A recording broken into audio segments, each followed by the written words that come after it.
Heartbreak goes viral. I spent the whole afternoon in our cramped kitchen, sweating over his favorite lasagna, candles lined up on the windowsill, a playlist humming quietly under the hiss of boiling water. I even wore the silk dress he'd once said made him believe in soulmates. When he messaged me to come over earlier than planned, my stomach did a backflip. Maybe he had a surprise too. But as I walked in, the flicker of my hope guttered out fast. He was sitting on the couch, laptop open, ring light glowing, and before I could set the cake down, I heard his voice, clear, rehearsed, telling a live audience that tonight's the night I finally end it. Turns out, the breakup wasn't meant for just me. It was for an army of strangers, all glued to their screens, sending hearts and laughing emojis as he listed off my quirks and clingy habits. When my silhouette crossed the camera, the chat exploded. He didn't flinch. He gestured at me, like I was an exhibit. See? Right on cue. The lasagna dish began to tremble in my hands, not from its weight, but from the shock drilling through my spine.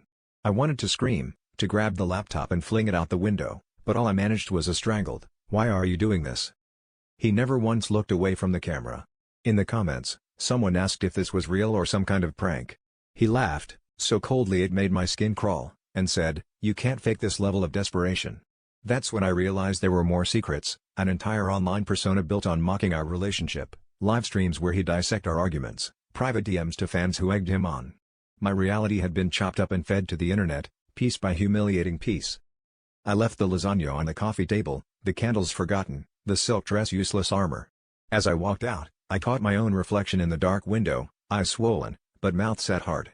In one blinding moment, I understood why I'd ignored so many red flags, why I'd clung to every apology, every fake promise. It wasn't just about being in love with him, it was about being terrified of being alone, of not being seen. He'd made a spectacle out of my heartbreak, but the real twist was this: I'd rather be alone and invisible than live as someone else's content.